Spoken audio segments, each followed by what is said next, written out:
ఏంటంటే fake experience scam. So ఈ fake experience కొంతమంది ఏంటంటే మీ దగ్గరికి వచ్చి మీకు ఎక్స్పీరియన్స్ లేదు కాబట్టి ఫేక్ ఇప్పించి ఒక కంపెనీలో జాబ్ ఇప్పిస్తామంటారు. దానికి వాళ్ళు చార్జ్ చేసి something around 3 to 4 lakhs charge చేస్తామంటారు. అండ్ ఆ కంపెనీ కూడా HCA రిజిస్టర్ అయి ఉంటుంది అండ్ దానికి అన్ని అప్రూవల్స్ కూడా ఉంటాయి అనమాట. అలాంటి ఒక కంపెనీలో మిమ్మల్ని 2 to 3 lakhs ఇచ్చి తీసుకుంటారు.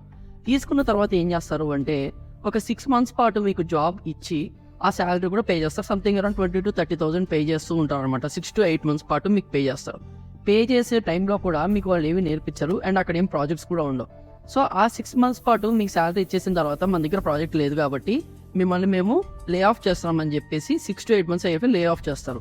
సో అక్కడ మీకు ఎవరైతే ఫేక్ ఎక్స్పీరియన్స్ ఇచ్చారో వాళ్ళకి ప్లస్, ఎందుకంటే వాళ్ళ మనీ వాళ్ళు తీసేసుకున్నారు. వీళ్ళు ఏం చేస్తారంటే వాళ్ళతో మనీ అనేది పంచుకుంటారు అనమాట. సో వాళ్ళంతా వీళ్ళంతా తీసుకొని మీకు కొంతవరకు శాలరీ లాగా పే చేసి జెన్యూన్ ప్రూవ్ చేసుకుని వాళ్ళు సైడ్ అయిపోతారు. కంపెనీ కూడా సైడ్ అయిపోతుంది మిమ్మల్ని తీసేసి.